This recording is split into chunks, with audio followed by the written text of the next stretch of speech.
Hey everybody, it's Jeff Featherfan12312 here, and welcome you guys back to another episode of Let's Play Pikmin 2. In the last episode, we beat the game, and in this episode, we are going to just be reading the Piklopedia, so it's going to kill my voice. And we're not reading the whole Piklopedia in this episode. This episode is all about Olimar's notes. The next episode will be Louie's notes. So anyway, Red Bulborb, Oculus Kageyami russus, grub dog family. This large organism has the familiar mandibles and cranial morphology of the grub dog family, as well as the characteristic bulging eyes. As with most grub dogs, the creature's cranium comprises half of its total length and girth, showing a scarlet abdomen with white spots. This creature is primarily nocturnal, choosing to prey upon smaller creatures returning to their nests. Originally classified as the spotty bulborb, further research has reclassified this species as the red bulborb. Subspecies of varied colors have recently been discovered, but academics are divided into two rival camps over how to handle their classification. Also, you can throw pick carrots at it. I believe you can also... no. There's a way to... There we go. Press Z, and it freezes them. Anyway, Hairy Bulborb. Hairy Bulborb, Oculus Kageyami phallicus. Grub dog family. This subspecies of grub dog has a thick coat of soft white fur that obscures its abdominal markings. The fur also warms its vital organs, making this species well adapted to colder climates. However, its hair follicles are surprisingly frail, which can result in immediate hair loss if the creature is surprised, as we see in the game. Orange Bulborbs. Orange Bulborb, Oculus Kageyami orangeum. Grub dog family. This bulborb species boasts a garish color pattern with deep orange body and black spots. The orange bulborb's yellow bloodshot eyes makes it clear that this grub dog is excessively edgy and high-strung, making it much easier to wake from deep sleep than other species in the bulborb family.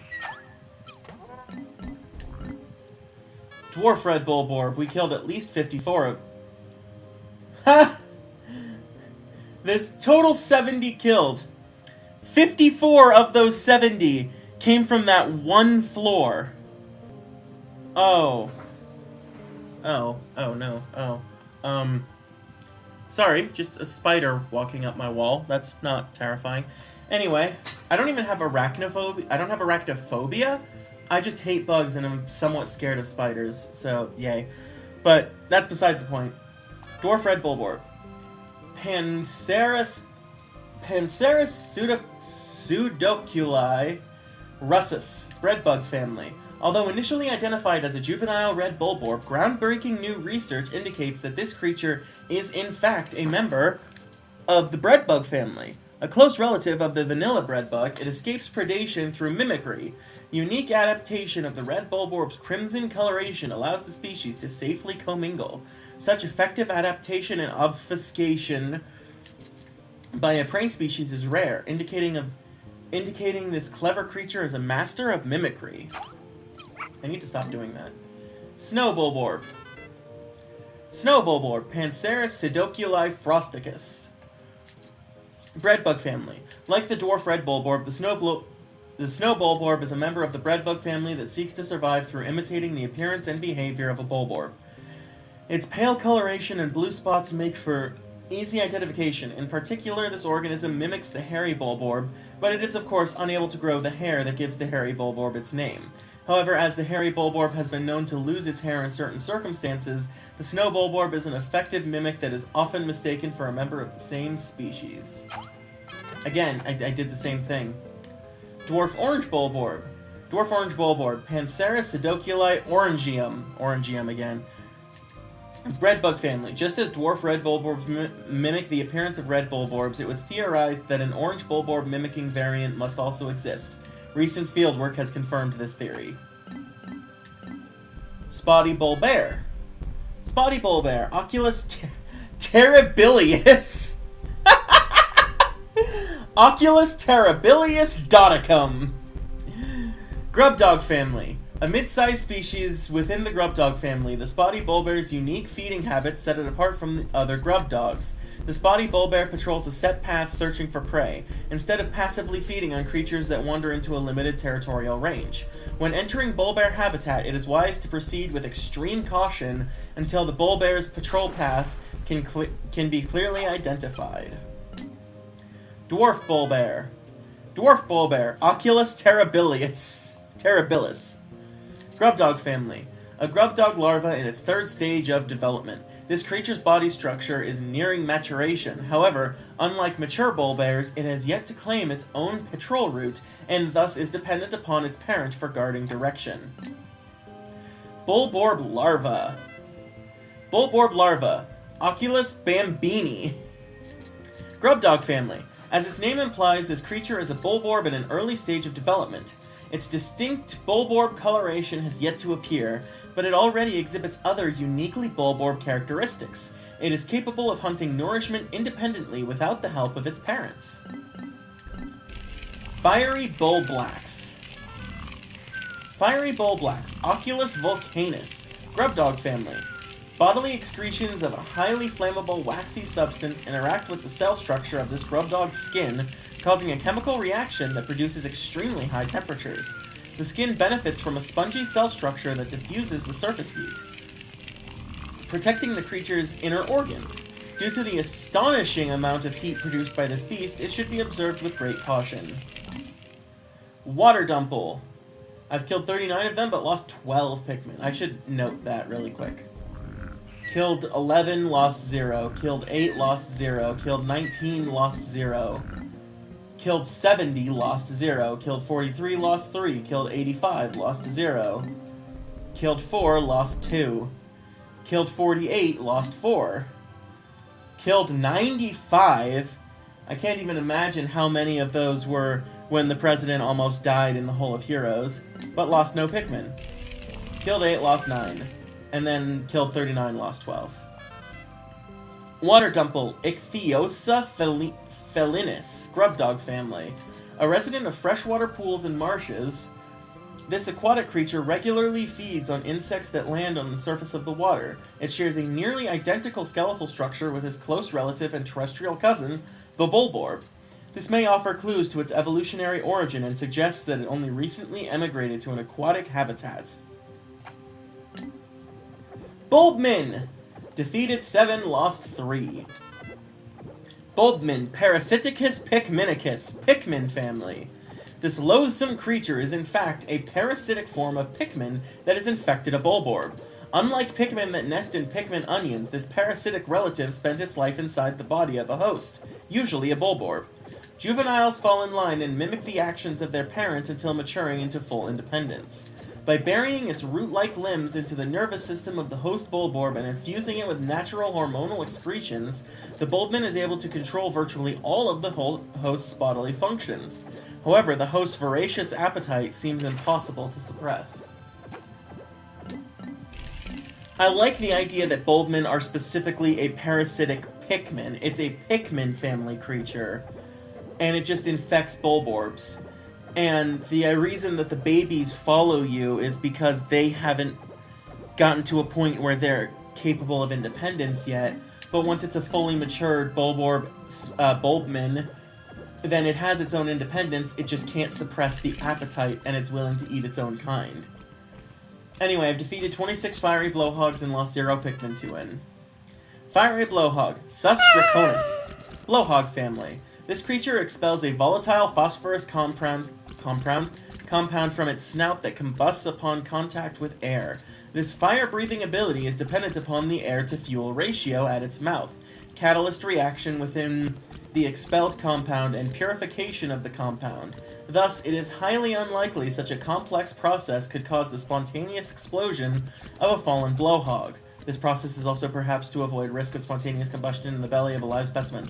However, one should still treat a fiery blowhog with great care, even after its life functions have ceased. Watery blowhog. I've actually lost a Pikmin to 1, but I've only killed 12. Watery blowhog, Sus lugiens. Blowhog family. A variant subspecies of the fiery blowhog. The watery blowhog lacks several of the dominant genes necessary for the production of fire-producing catalysts, and thus expels jets of the non-flammable liquid. This subspecies appears to have only recently evolved. However, the hereditary traits of this variant are dominant and highly robust, so its population is rapidly increasing. Armored Cannon Beetle Larva. I like how beetle is in its name. Anyway, I've killed 20 but haven't lost a single Pikmin somehow. Armored Cannon Beetle Larva. Granitus chuculine. Lithopod family. This specimen is a lithopod larva. This expedition was unable to confirm the existence of any mature lithopods. What? I mean, technically, none of them were in this expedition. But Olimar, you met them last time you were here. Okay. Leading to concerns that the species was extinct on this planet, but the discovery of the creature in larval form eased such concerns. Oh, okay. He couldn't find any adults, so he thought they might have gone extinct, which would have been his fault. But, he found the larva, which made him feel better, I guess. Lithopods, like flint beetles, use internal metabacteria to aid chemical digestion. These metabacteria can only survive in certain environments, such as within the body of certain insects, so lithopod larvae do not contain any metabacteria immediately after hatching. Larvae feed on partially digested ore regurgitated by mature lithopods, ensuring the larvae obtain metabacteria they would not normally have acquired. Decorated Cannon Beetle. Killed 12, lost 2. Decorated Cannon Beetle. Granitus decorum. Lithopod family. This creature is the larval form of a cannon beetle variant known for a diet consisting entirely of eating stones. The decorated cannon beetle favors stones with high iron content, which contributes to its brilliant red torso. The stones these creatures launch are wrapped in a powerful magnetic field which causes the stones to stray from their launch trajectory when other objects with high metal content, such as spacesuits, are nearby. Extreme caution is recommended for explorers wearing steel-plated armor in close proximity to this fearsome creature. Yep, Olimar is wearing plate mail confirmed.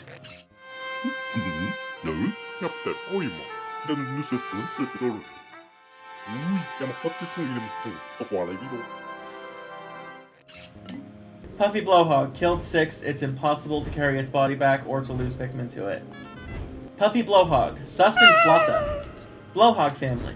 This species of blowhog uses internally generated hydrogen to inflate a flotation bladder and hover above the ground. The creature's electrified pulse creates a sash of color that flows along the surface of its body, making it a particularly beautiful blowhog species. Precisely how it is able to internally stabilize its highly explosive hydrogen and simultaneously generate electricity remains a mystery. The puffy blowhog blows leaves and grass around to eat the insects underneath. It maintains mid-air buoyancy by using its fins and releasing air through blowholes. This enables it to float effortlessly, even in the breeze. In times of danger, the puffy blowhog can decompress its flotation bladder for a rapid escape from predators.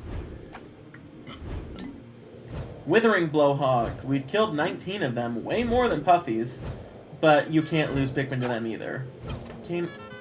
Withering Blowhog. Sus decrepitia. Blowhog family.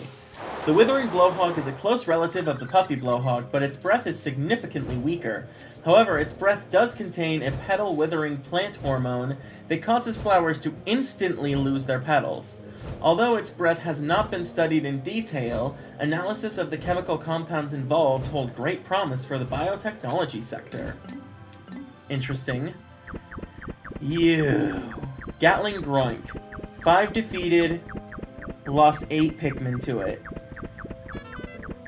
Gatling Groink. Megaplod calabersi. Unknown family. This beastly predator's aggressive ejection of high-speed projectiles makes it one of the most fearsome creatures in the ecosystem. Its body seems to comprise of both biological and mechanical components, and represents one of the most evolutionarily advanced specimens ever observed. The chamber within its torso gives it rapid-fire biopellet launch capabilities. What appears to be a tail fin is in fact the base of its counterweight and ammunition cylinder. So immobilizing this appendage will prevent the Groink from attacking, at least in theory. Confirmation of this suspicion remains elusive, as nobody has volunteered to test it. And why would they? Here, shoot your gun. Thanks. Here, be frozen. Thanks. Can you be frozen? Apparently so. Iridescent flint beetle. You can't beat them, you can't lose Pikmin to them, and you can't carry their bodies back. Iridescent flint beetle. Envelopins, flint beetle family. Flint beetles are nocturnal, choosing to hide in the grass by day and stay active at night. These creatures keep undigested food pellets in their stomachs to sustain them through the winter, but given the right stimulus, they will spit them out. Recent research has revealed that these pellets are enveloped in a membrane that seals and preserves them in a sterile, airtight environment. If kept at room temperature, it seems that this pellet membrane will keep its contents fresh for up to 6 months. The membrane may be made from the same substance that gives the exoskeleton of the flint beetle its beautiful sheen. Iridescent glint beetle. Iridescent glint beetle. Auricus.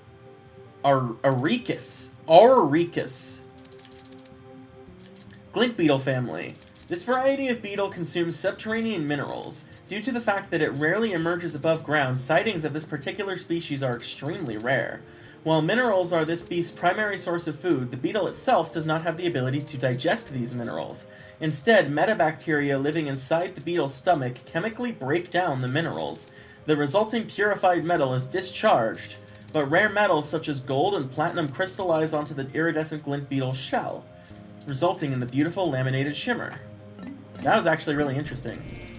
I haven't actually lost a Pikmin to the Doodlebug, but you actually can. Doodlebug. Flatuarum.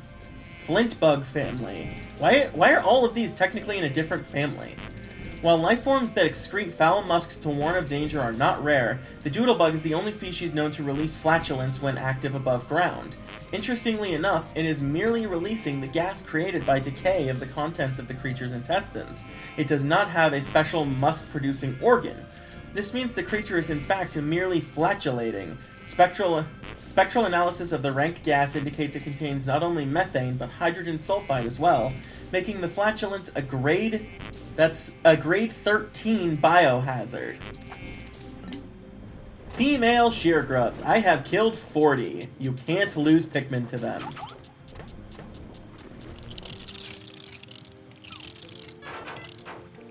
Sheargrub, female. Himagia mandibulosa. Mandiblard family. The males of this species are purple and black creatures with tapered mouths, while the females are lighter in color and lack an armored exoskeleton. As with most mandiblards, these creatures have regressed to the point where they have lost both legs and wings. They can be seen crawling around on the ground and are believed to feed on the vegetable extracts from the congealed fluids of expired Pikmin.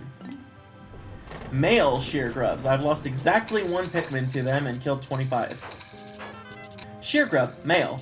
Himagia mandibulosa, Mandiblard family. This specimen is a male sheargrub. Having lost both legs and wings, the male burrows into the soil and waits to ambush small creatures that pass by. This beast's mandibles can be dangerous, making creatures such as Pikmin easy prey. Shearwigs. Killed 34, lost 4. Shearwig. Himagia valaris. Mandiblard family. Unusual for their genus, flying mandiblards have retained their wings. However, only the adult males of this species can fly. Females of this species spend most of their lifespan underground. They do emerge for a period after maturation to spawn, but never metamorphose. Cloaking burrownit. Killed 18, never lost a Pikmin. Cloaking burrownit. Trilobitins reclusiva. Burrownit family. The snake-eye pattern on this beast's shell is one of the most distinctive features of the burrownit family. The red pattern of the cloaking burrownit and the spikes around its mantle make it easily identifiable while still making it a representative specimen of the burrownit family. The shell on the cloaking burrownit's back also provides a frame that fixes its muscular structure in place and appears to give the creature its powerful needle-launching attack. Ravenous whisker pillars. I have killed 2. Ravenous whisker pillar. Lepidoptera? Or is it Lepidoptera? Because the I'm gonna say Lepidoptera. Pluckius. Whisker pillar family. As this species of insect has only recently been discovered, fully mature specimens have yet to be collected. No molting or metamorphosis has been observed during the observation period, making it unlikely that mature whisker pillars will be encountered anytime soon. Based on active predation by Pikmin, it is believed that the whisker pillar's place in the food chain has not changed over time. Anode beetle. Killed 75 of these damn things. They always show up in caves for some reason. Anode beetle, Scarabum electrodia, scarab beetle family. This specimen is representative of an insect hybrid that uses electricity in addition to glycogen for its energy. Although difficult to confirm due to their microscopic size, tiny hairs on the creature's legs cause the friction that generates the electrical charge. The electrical charge is processed by the creature's internal machina battery structure, then stored as a Deus electrical field. As this field reaches critical levels, surplus electricity is emitted, resulting in a low voltage current that is transmitted between specimens. It can shock other creatures in the immediate vicinity. Considering this process, it can be surmised that the largest impetus to pack behavior is not so much for synergic effect of producing as a pack as it is to take advantage of this most effective means of group preservation. Some of these words are hard to say. Oh, Mitites! Yay! I've killed 68 of them. Mitite. Metivius infiltratus, unknown family. These parasitic insects feed on eggs. Upon reaching maturity, they excrete a special pheromone that attracts females of particular species, enticing these females to swallow the mitites whole. Pikmin, however, seem to dislike the scent. After entering the host female's body, the mitites lay their own eggs inside the host's eggs just prior to the host spawning. That's super creepy. That's like terrifyingly creepy. I don't know that I'll be excited to see these things ever again. Oh my god. Hermit Crawmad. Hermit Crawmad, Chamaebarus rustica, Crawmad family. Looking at the eyes and sickle-shaped legs characteristic of squillas, one would think that this is a squilla relative. In fact, it is a relative of the hermit crab. This species, however, has migrated from seaside life in a shell and instead inhabits burrows in the ground. While its legs appear sickle-like, they are pincers that have evolved into a fin shape. This beast feeds on small creatures that pass by its lair, dragging them inside to eat them. Swooping snitchbug. Killed 20 of these bastards. Also, I killed 12 hermit crawmads and lost 1 Pikmin to them. Swooping snitchbug. Scarpanica kesperans. Scarpanid family. The scarpanids originally lived on the ground, supporting poorly developed vestigial wings. The species developed enlarged antennae that can be used as makeshift wings. Scarpanids are attracted by the sight of large groups of Pikmin in cavalry formation and will swoop down to seize them. However, Scarpanids do not eat Pikmin, and they will drop any seized Pikmin after a short time. The reason for this behavior is unknown, but I will look forward to future research in the area.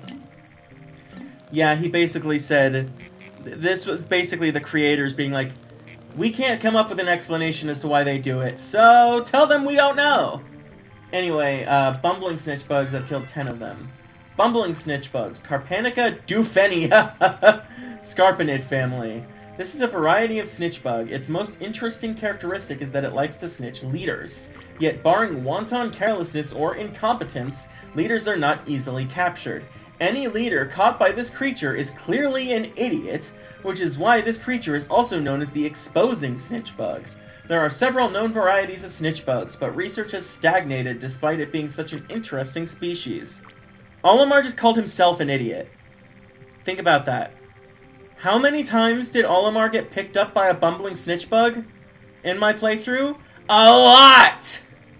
He called himself an idiot. Good job, man. Careening Dirigibug, killed 16, lost 4. I thought I killed way more than 16. Although there were a couple floors where I kind of just bypassed them because fuck them. Careening Dirigibug, Flotillum Circus Maximus. Dirigibug family. This creature floats effortlessly through the air using gas-filled balloons. Both its appearance and its nature are antagonistic, and it is the only variant of its species in this ecosystem.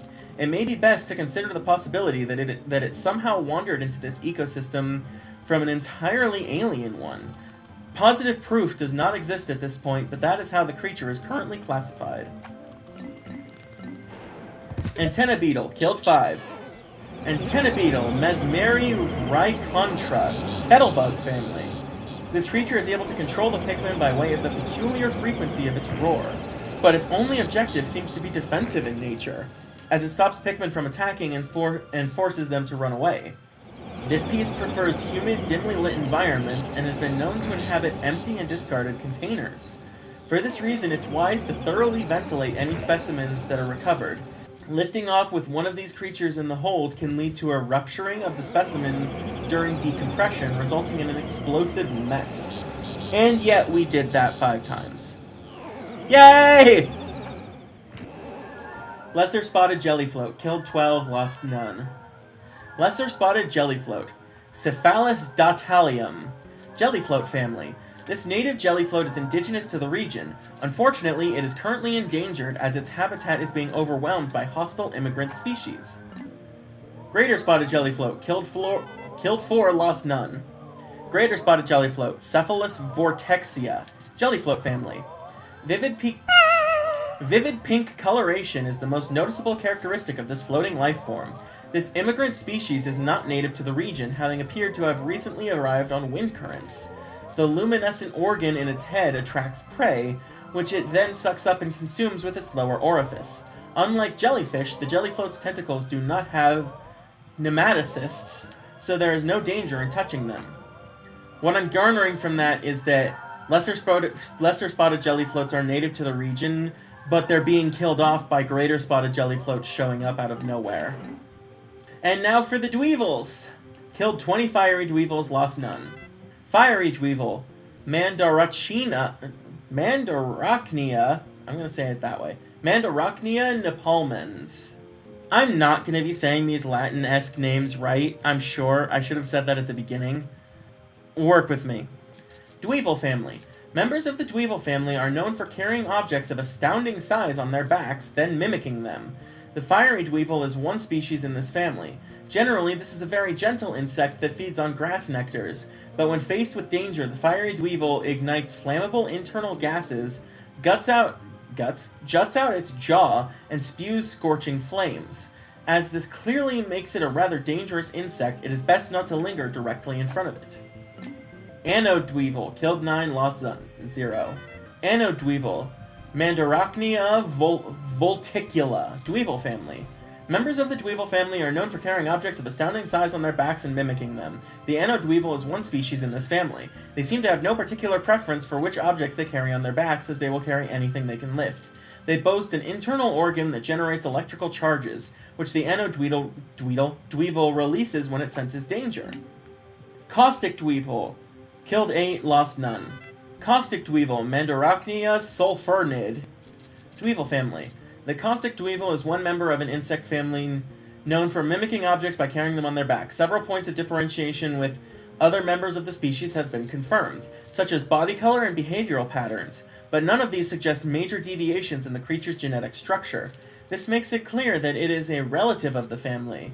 When attacked by enemies, the Caustic Dweevil spits out bodily fluids in response. Spacesuits corrode and oxidize when they come in contact with this highly acidic liquid. Munge Dweevil, killed 8, lost none. Munge Dweevil, Mandarachnia pungitis, Dweevil family. The Munge Dweevil is one member of an insect family known for mimicking objects by carrying them on their backs. These insects often carry the carcasses of other life forms on their backs, but apparently this is not for the purpose of transporting them as food, but instead is another example of their mimic behavior. The Munge Dweevil produces 2 different chemical compounds within its body, which form poisonous gas when mixed and expelled. This gas is used only for self-defense. And finally, 17 lost volatile Dweevils, but I didn't lose any Pikmin to them. Volatile Dweevil, Mandarachnia explodus, Dweevil family. The volatile Dweevil is one member of an insect family known for mimicking objects by carrying them on their backs. The Dweevil family exhibits a most unusual characteristic whereby the creature's behavioral patterns actually change based upon the object the creature carries on its back. The volatile Dweevil is one of the most potent attacks of all species within the Dweevil family, due to its habit of carrying explosive devices. Approach with caution and or body armor. Toady Bloister. Killed 3. Toady Bloister. Molluscid minionicus. Mollusk King family. This species of creature has yet to fully evolve from shelled mollusk to the more advanced Bloister. Compared to the Bloister, this creature is significantly smaller. The fact that its mandibles do not protrude as significantly as the ranging Bloister is due in part to the fact that like most mollusks, its vital organs are located deep within the creature's carapace. Yellow Wollywog. Killed 21, lost none. Yellow Wollywog. Amphicarus frodendum. Amphituber family. This magnificent specimen has the brightest gold coloration and the greatest number of lateral spots of any member in the Amphituber family. This species seems to have lost some swimming proficiency with the evolutionary adaptation that granted it greater jumping ability. The Amphituber inhabits aquatic shallows and shows an instinctive drive to jump upon and squish smaller creatures. Wollywog. I killed 14, but I lost a total of 14 Pikmin, so they evened it out. Thanks, guys. Wollywog. Amphicarus albino.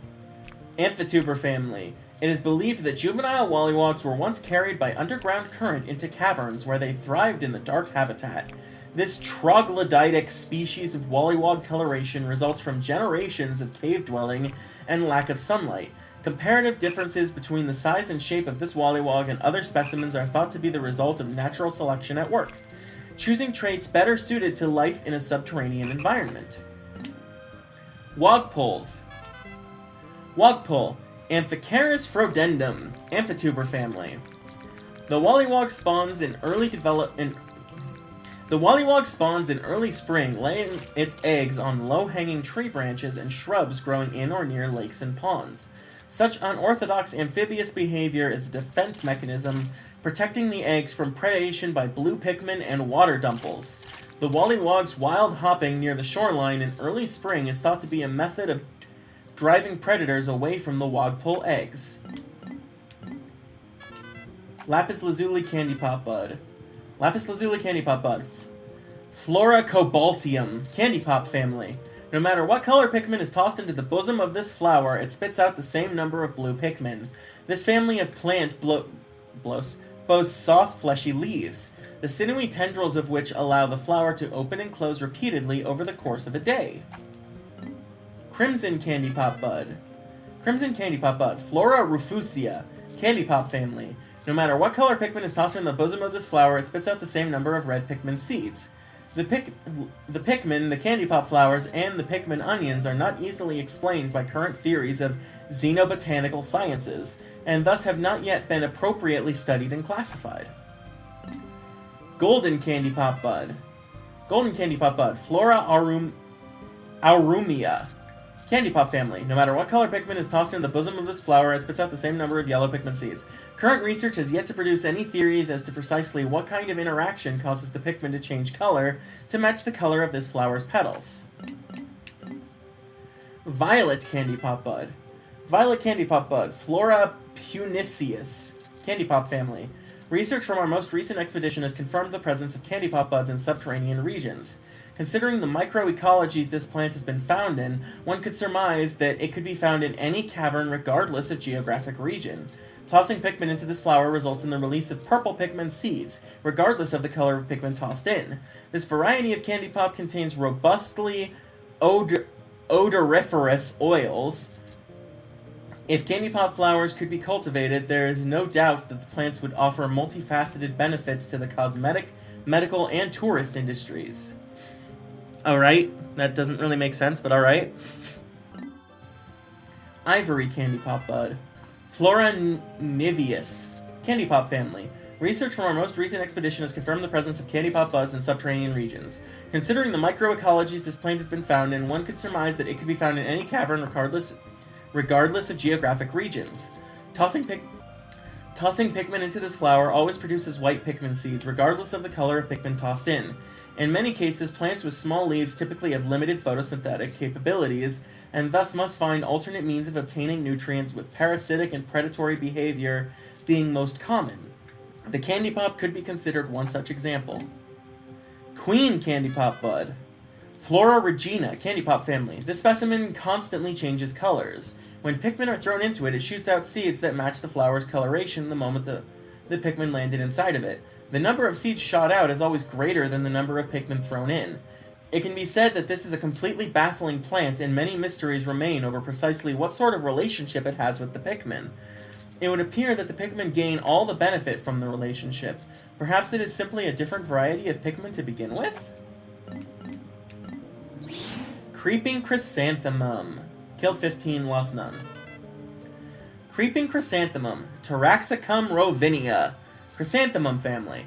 Like Pikmin, the creeping chrysanthemum is a member of a group of creatures with ambulatory root structures. This creature is known as a mimic, but because it is actually a form of plant, this label is not entirely accurate.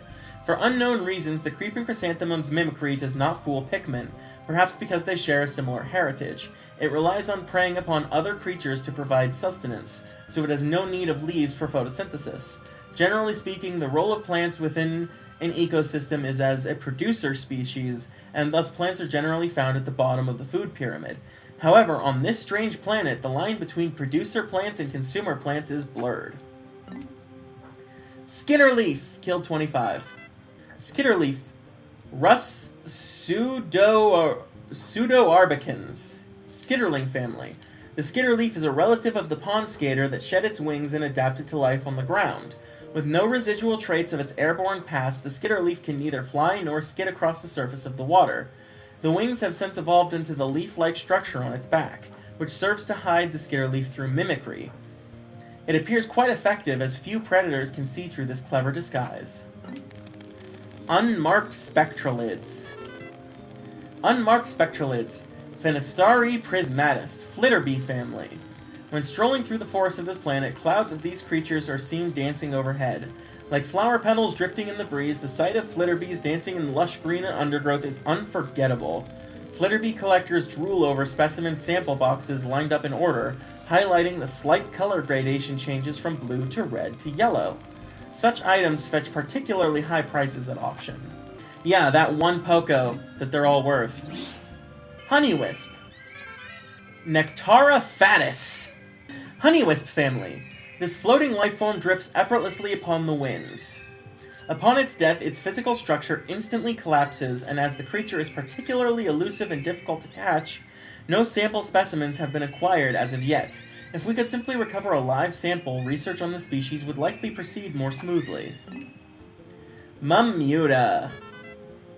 Mamuta, unknown family. The imbalanced asymmetrical arms of the The imbalanced asymmetrical arms of the Mamuta are among its most notable features. Feeding on seeds and fruit, the Mamuta is known to actually sow and grow plant species. While other species have exhibited seed-burying behavior for the purpose of storage, the Mamuta is the only species so far known to actually cultivate fields of plants. Breadbug.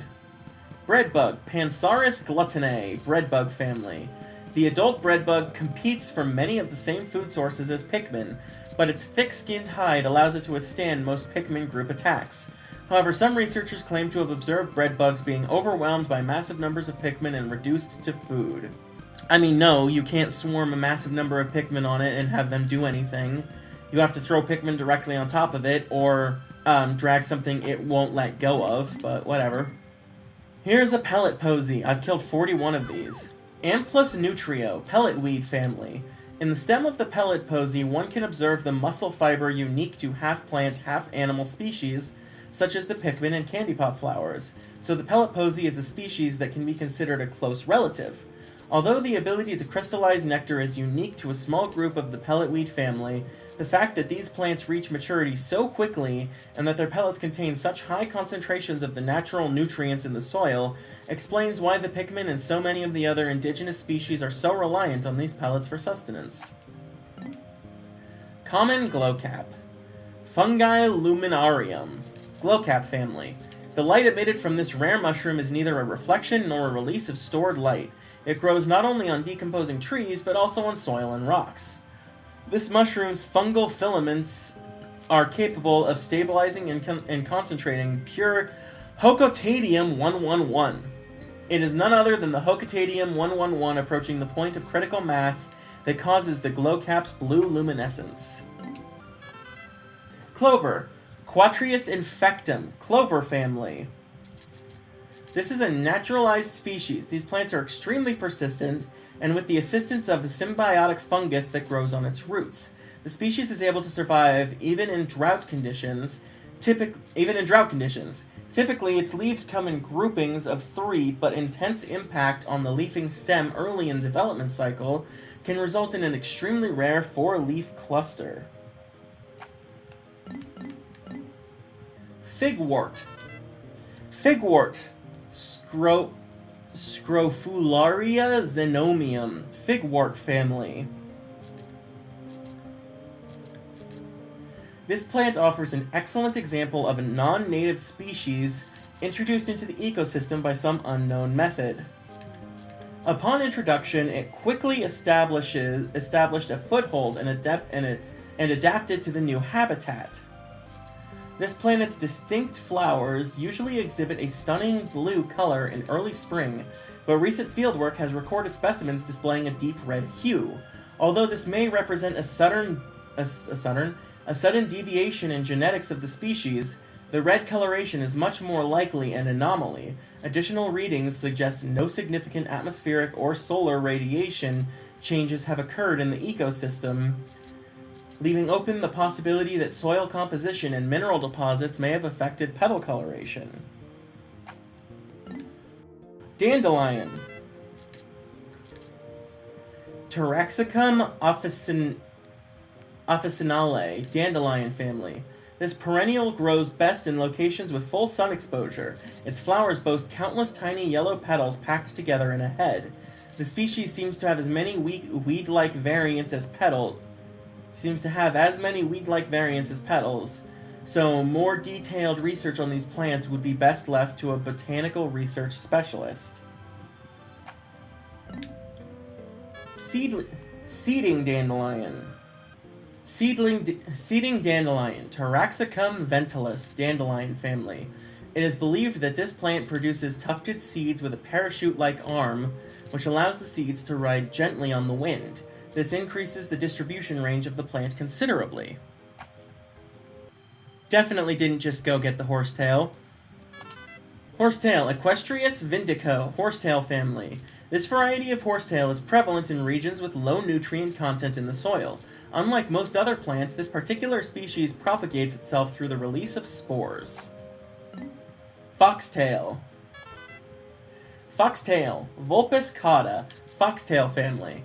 This plant remains erect after withering and losing its color, so we can only hypothesize about the true color of the plant's plumage.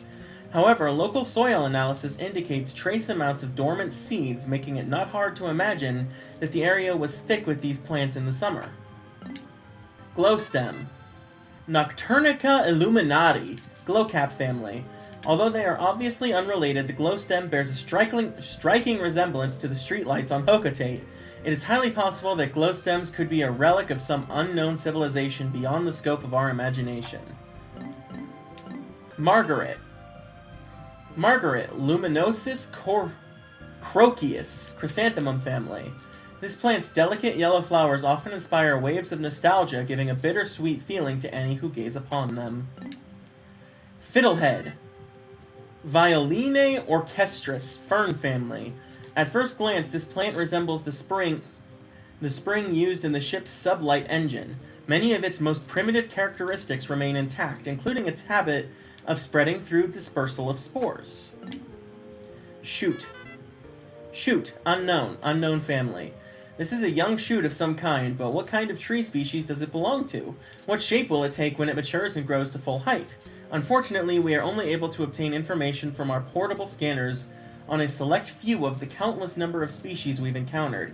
But even if our expedition yields only brief observations on the life we encounter, it will still provide a better understanding of this bizarre planet. Now we're just on to the bosses, and then that'll be the end of this video, and we can move on to Louie's notes. Empress Bullblacks. Oculus matriarcha,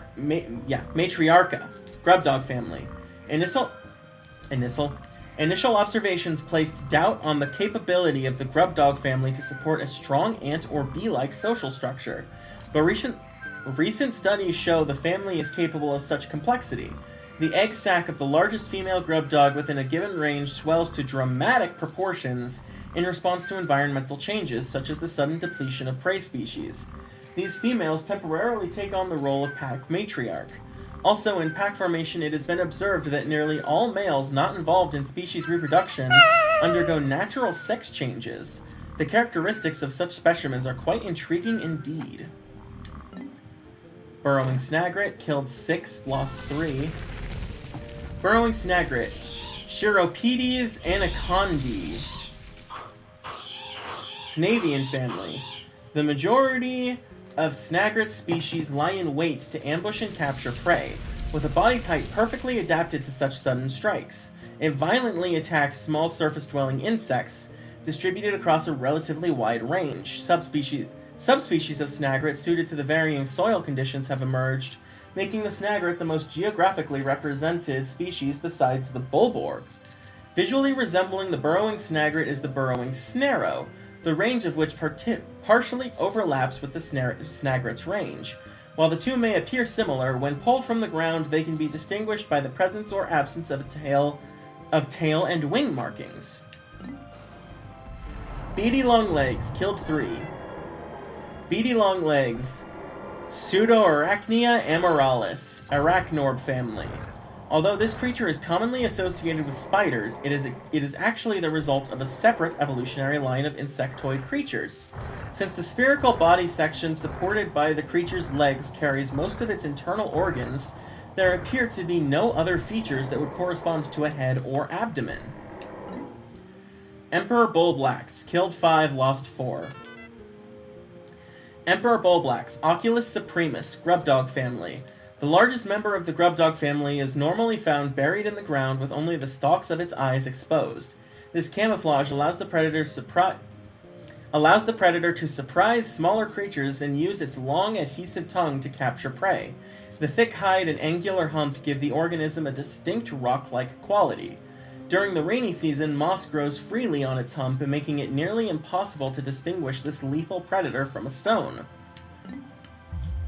Giant breadbug, Panosaurus gigantus, breadbug family. This gargantuan species of the greater breadbug family has a torso so perfectly square that it almost seems like it was formed in a mold. For a brief period after birth, the giant breadbug competes for food with smaller breadbugs, but upon reaching maturity, it seeks out much larger prey. This is the primary reason that the two species with similar feeding habits can coexist in the same habitat. Hordes of Pikmin appear to pose the only plausible threat to this massive creature's life.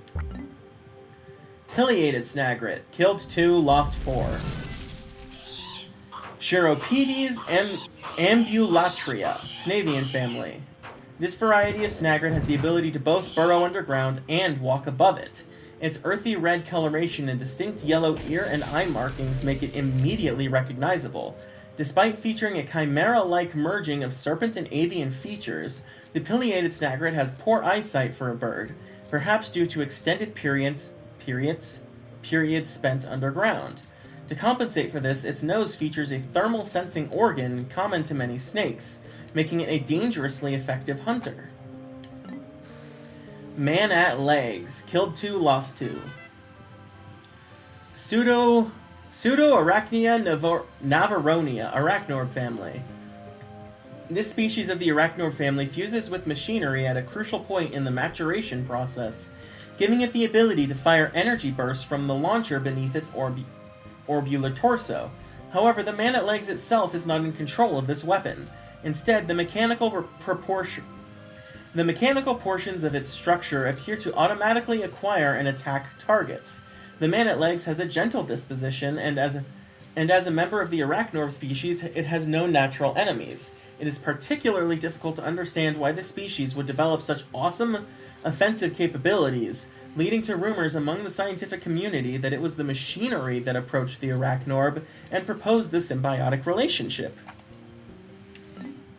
Ranging Gloister, Molluscid predatoria, mollusking family. This species of mollusk has shed its shell through the process of evolution. What appears as a flower-shaped protrusion on its back actually functions as its gills. The ranging Bloister ensnares small animals with its sticky tentacles, reels them in, and consumes them. Observers have noted that this creature exhibits a keen interest in flashing objects. It often tries to capture and ingest these objects. Researchers and explorers equipped with flashing identification beacons should be wary when in close proximity to this dangerous predator. Water Wraith, killed 7. Water Wraith, Amphibio sapiens, unknown family. All that is known about this creature stems from a few sightings deep underground. All reported sightings feature the same core set of details. A giant vicious form with a clear, hazy sheen not unlike hard candy. One theory holds that it may be the ectoplasmic incarnation of a kind of psychic phenomenon. But as is usually the case with such theories, it is very difficult to prove. All witnesses report being suddenly overcome with fear upon sighting the creature, approaching a state of panic and near insanity. In fact, every report contains an inordinate amount of extremely vague details, which has led to suspicions that exhaustion and fear have caused some simple natural phenomenon to be viewed as a living creature, even though we've killed one. Segmented Crobster. Segmented Crobster. Peristicoidea reptantia. Creep crab family. This gigantic beast is wrapped in a hard shell. In an atypical evolution, the right front leg of this creature is hypertrophic, taking on the function of an arm rather than a leg. Its asymmetric physical development is unique in the natural world. One unlucky explorer's incorrect conclusion that this creature adheres to a pattern of a peaceful, quiet behavior led to an unfortunate incident. In fact, this beast exhibits intensely hostile, aggressive tendencies, aiming at prey and ramming them at full speed. Raging Longlegs. Raging Longlegs, Pseudoarachnia ferendius. Arachnorb family. Arachnorbs boast a wondrous biological composition with a silicon-based exoskeleton and innards coated with malleable heavy metals. However, much about these creatures remains a mystery, as specimens regularly explode when they are dissected. These explosions produce scorching flames that completely melt all internal organs, leaving us with a disappointing lack of information on the inner workings of the species. We must await the development of new dissection processes and more specialized research before we can better understand this enigmatic creature. However, the following observation notes have been recorded. Appears to be leveling terrain for some unknown purpose. Location of eyes and ears not readily apparent. Freezing a specimen may yield new research opportunities. And the last one, Titan Dweevil. Titan Dweevil, Mandarachnia gargantium. Dweevil family. The largest member of the Dweevil family, this fearsome predator carries protective components that frequently exhibit offensive capabilities, an evolution that may be attributed to mere chance. Another evolutionary theory is that the chemical contents of the containers carried by Titan Dweevils contribute to possible gene splicing. While other Dweevils do not seem to choose the objects they carry, the Titan Dweevil appears to prefer shiny objects above all others. And that is all of Olimar's notes. Maybe back here next time for Louis' notes. Goodbye.